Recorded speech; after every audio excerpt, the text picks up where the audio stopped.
Hi, my name is Bob Casper, and I'm here with Dr. Keith Anderson and Frederick Johnson. And we're doing a presentation on a case study, how to compensate minoritized social justice authors and still offer an open license for their material. And so, by way of introduction, I am part of the Center for Teaching and Learning over at Boise State, and I am an instructional designer. Dr. Anderson and Mr. Johnson will introduce themselves when their portion of our presentation comes up. And so we've divided it into several sections.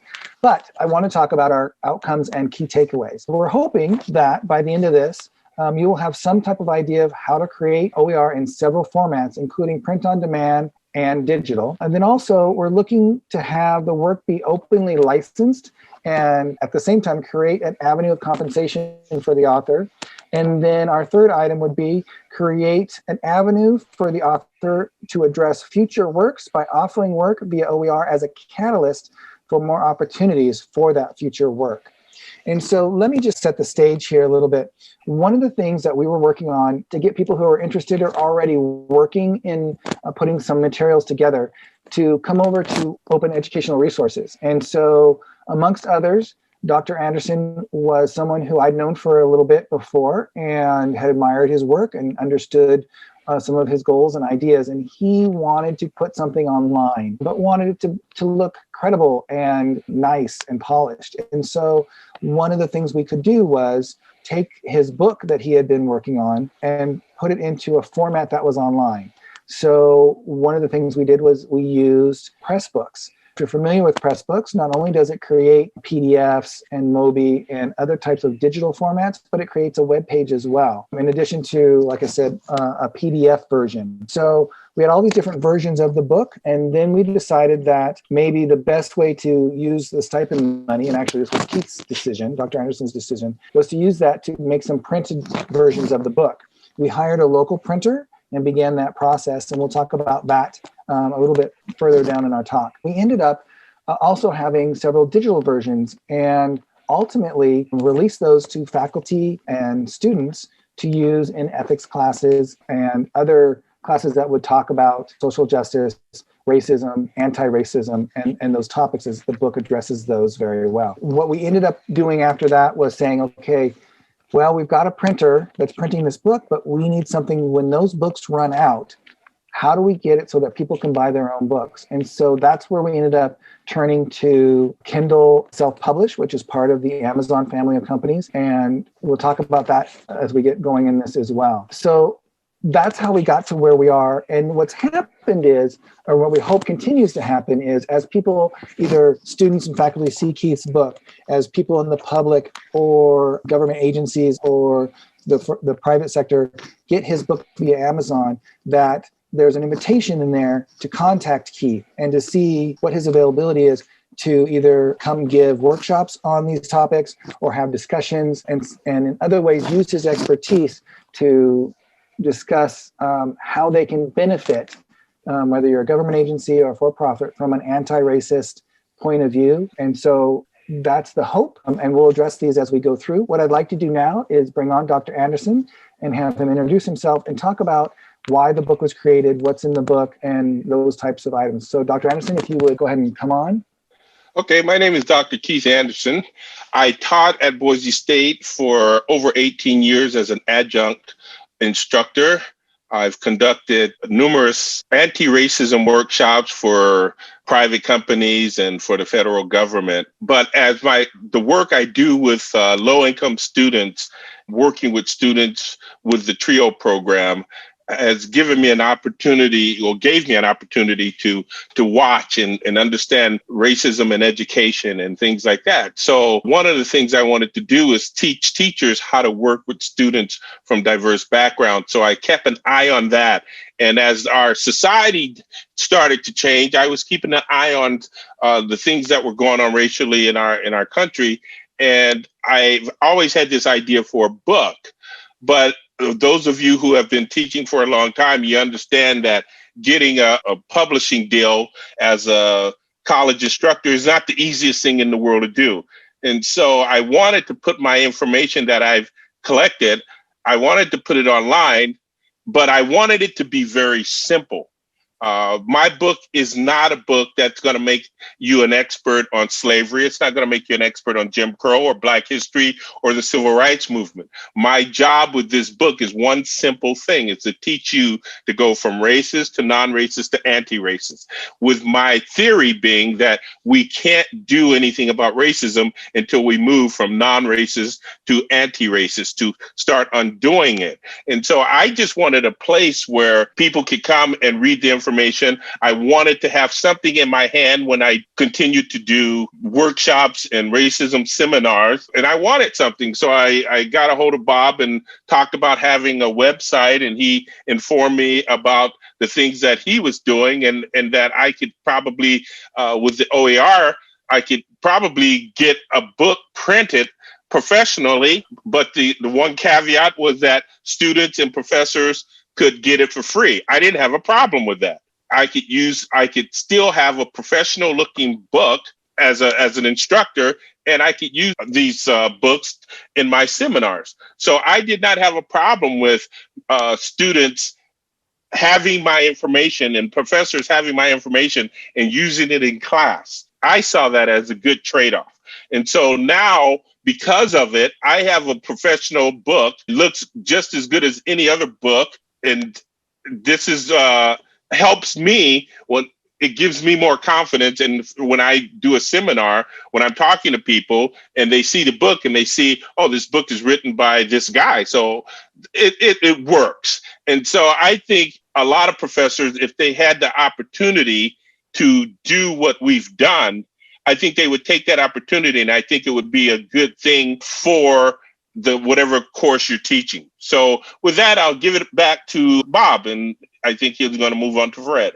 And we'll come back to Dr. Anderson in a bit. So now we have the idea. Keith, Dr. Anderson has the materials in hand, and we need to figure out a way to format them, to put them into a book format. And for that, we needed someone who knew about books. So at the time, we at the CTL, we also had a program for a graduate assistant. And that particular graduate assistant is here with us today. And so if I'll go ahead and just ask Frederick to kind of introduce yourself, tell us about your specific skill sets, and then how you got the book to the way that it needed to be for it to be published. Sure thing. Thanks, Bob. Yes, I'm Frederick Johnson. Profession and training, I'm a librarian. More recently, I was also a graduate student working on a history thesis. And as Bob explained, I was hired to be a graduate assistant for the Center for Teaching and Learning. I was hired specifically to help with their initiative to advocate and increase adoption of OER at Boise State University. There were kind of three prongs to what we were all doing, but what was specifically my mandate, because that was the only thing I had to focus on, which was, I think it sometimes might have made Bob a little jealous. But one thing we were doing is we were trying to identify high impact courses and departments where the adoption of OER could benefit the cost of textbooks for students the most. Another thing we were doing was encouraging and providing focused and specialized support for early adopters of OER. I would help professors locate materials, navigate sites, and help them along so they could then take that material to instructional designers like Bob to integrate the materials in their courses. Lastly, we were encouraging, as these early adopters became more confident and more interested in it, we began to encourage the production of their own OER. And by this time, Boise State had invested in an account with Pressbooks, which is related to WordPress, but is specifically geared for the creation of books that can be accessed online. So this idea that Dr. Anderson had of wanting to have a website or a way that people could see his work and Pressbooks, everything just came together perfectly. So specifically for Dr. Anderson's book, I was tasked with learning, mostly teaching myself Pressbooks, how it worked, and how to get his book into it. First, I was given a printed manuscript based on a Word file, which I was also given access to, and I began reading and began learning Pressbooks, and the process began where I began entering things and taking notes. This was we were all three of us were involved in this at every step of the way. Every time I would make changes or find things, we'd get back together. This printed version of the manuscript went back and forth with my notes and Dr. Anderson, and at the same time I was entering things into Pressbooks and finding out that it's not quite as simple as just copy and pasting, but that I had to learn quickly a little bit about some basic HTML coding and things to make sure that stylistically things matched up and that formatting and fonts and things were consistent throughout.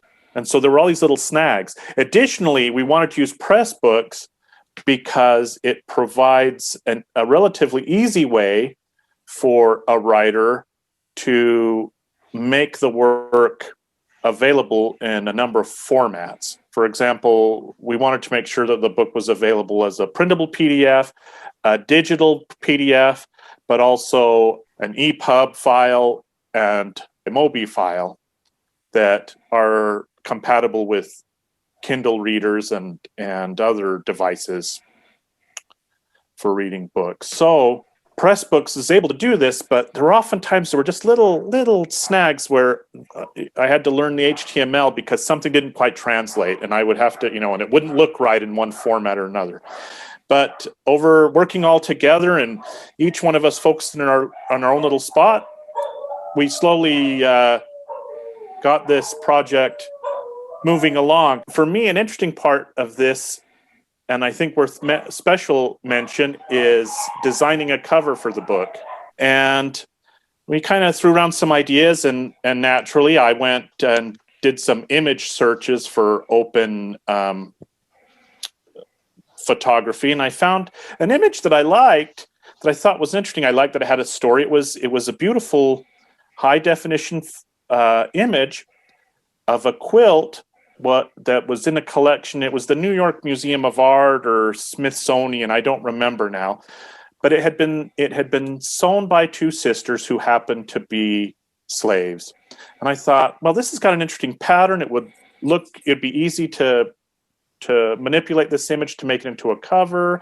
It has an interesting story. It ties into the subject matter of the book. And what was really neat is I just kind of thought this idea, and I sent a copy of the image to Bob and Dr. Anderson, and Dr. Anderson took it and clearly was inspired because he came back and designed his own cover using a quilt that his wife had made, or a couple of quilts that his wife had made, making it that much more personal and having that much more of a story to tie in, collaboration for this book. So that was a neat thing. And doing all those things together, I think we managed to make something that really did look good, and that we're all proud of and happy to share with you today. It's been a wonderful project to work on. Thank you both for sharing your perspective on the project. The first thing we did, which was the Pressbook. And so this is in Boise State's Pressbook account. So our university, and I believe even the state of Idaho, has a Pressbook account. And so that's where this lives. As you can see, here's the book, and we'll get a bigger picture of it in just a moment, but you can see the quilt pattern on there. Underneath that, just like in every Pressbook that's ever been published, there's an option that can be chosen to be offered, which was to download the entire book. That would be a digital PDF version. And here's the different versions you can click on as well. So if you intended to print it out, you could do this, or there's another way to get a printed version, and we'll get to that in just a moment. Also, you see the licensing here. So this book is owned by Keith. Just because something is openly licensed doesn't mean that it's not owned by that author. If you're going to use this book, then, it is still owned by Keith, copywritten by Keith. You need to provide an attribution. You're not allowed to sell this book, and you need to use it as it's presented. And so those are the licensing terms that we have for this particular book. And if you decide you want to read it online, here's the part that initially Keith came to me about and said, hey, is there a way to do this? And I said, there certainly is. And this is what we came up with. And now you can kind of see the detail of the quilt, which is layered upon this, because maybe you can interpret that as there are multiple layers to this topic. That was created by his wife, and we've used it in this cover. So you get past the cover and you start to go back into the licensing and so forth, and you just get to the bottom of the Pressbooks page. But you can come up here to content. And when you click on the down arrow, you can go back into the cover page, but there's acknowledgments, the introduction, cost of freedom. These are different writings by Keith. But then you get to the main body. And just like any other book that's online, there's different chapters. He has essays in here that you can go right to. I'm going to share another screen with you, and I'll go ahead and stop this one from sharing. So we had the issue of, okay, now we have this resource for our students and our faculty to use Keith's book and his expertise in their class. So an ethics class, a business ethics class, social justice class, an equity studies class. All these resources, all these courses rather, have this as a resource now. And it's also available on OER Commons as well. But Keith doesn't get any compensation for this other than maybe a nice email every once in a while. And so earlier on, one of the outcomes and takeaways was, how do we get to where we can compensate our social justice authors? And so we're going to take you to the next screen here. And so if you were looking for something like this, what we came upon, and there might very well be other ways to go about finding a way to compensate these experts, is to go to Kindle Self-Publish, which this is a part of the Amazon group of companies. And you can see here, same book, same cover, and you can even look inside and peruse the book, as it were. And so there's the introduction. Now, the entire book is not here because obviously at this point, we're looking at a way to compensate Keith for his expertise and his time in creating these materials. This also does something else for us in that it provides a print-on-demand solution. And so why would we need a print-on-demand solution? Couldn't someone just take the PDF to their local print shop or Xerox shop? So this particular solution on how do we compensate minoritized social justice authors was to have the print-on-demand feature be a way for Keith to control the price of the book. Now, if he came across an email of someone who wanted the book but could not afford it, there are ways for him to get a copy of the book to that particular person.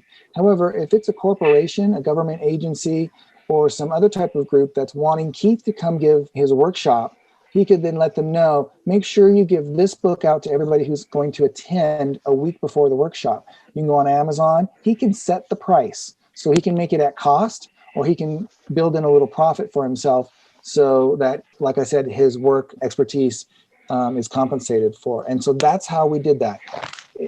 Basically, a lot of the work was done by Frederick as far as getting the formatting concerned. I would say 99.9% of the work was done by Dr. Anderson in getting the book where the different chapters and poems and stuff flow nicely so that a lesson can be presented. And so that brings us to our third idea here, is that if you remember, there's a video available from the Creative Commons New Zealand, and it has basically the idea of a photographer trying to get her name out as a photographer. And so she openly licenses an image of a kiwi bird or a picture that she took. But then it explains that she's only giving that one picture out for free. Well, one of the most difficult things for instructors, professors, writers is to get their work published in a very professional way. And this offers that opportunity and it offered me that opportunity to get my book into a professional format. But also I wanted professors to be able to use it. I wanted students to be able to use it. And I didn't want them. I was a student. I remember how much books cost. So I wanted to alleviate that problem so that a professor could use that book to teach students about what I think is a very important concept in understanding how to move from non-racist to anti-racist. But as a writer, it's hard to put bread on the table if you're constantly giving things away. But this offered that opportunity to say, okay, I can get a professional book, I can get it done, I can put it in front of people who may in turn turn around and talk to other people about that. The students, the professors, whomever it may be. And now they know they can go someplace to Amazon and I'm sure there's others that they could buy the book. When I go do seminars for corporations or companies or the federal government, I can tell them, okay, here's some of the materials you need to get. You need to be able to order these, and I can set that price. And so I'm sort of being in control of my own product. Do I wish I could sell 1 million copies and don't have to worry about it? Of course I do. But that's not happening for me right now. So the best thing to do is to put something that's very professional out there and then get a number of people to read it through the OER, the open educational process, so where they can read it. And they will do a lot of publicity for me. They will tell other professors about the book. They will tell other students about the book. And then they can go to Kindle or to Amazon, I should say, and find that book. But not only that book, a couple other books I've written in the past. So this is, I think, is a viable process that makes everybody a winner. The students and the professors get information that I think is important, and it comes at no price for them. But the information is there. And I've studied and showed myself approved, as they say. So it's good information. It's written, I think it's written well. People who have read it so far think it's well written. And so I can feel proud of the fact that there it is, something that's solid, and also something that is helping students and professors. So that is probably the main reason why that I went with this opportunity. And I think it's a viable opportunity for a lot of professors out there who have not heard about it yet. Okay, thank you. Frederick, anything else you want to add? The only takeaway I would want to leave is just to say that, that this can be done. We've demonstrated between the three of us that we were able to collaborate and bring this work to fruition. And it's something that none of us alone could have done, although, as we pooled our different hats and abilities, we did it. And it's doable, and it's worth it, and it's a gratifying experience. I'm glad I was able to be a part of it. It's been a neat thing. All right. Thank you. Thank you both. Thank you for everyone who's listened in, and we're hopeful to have enough time to have a question and answer session here in just a bit.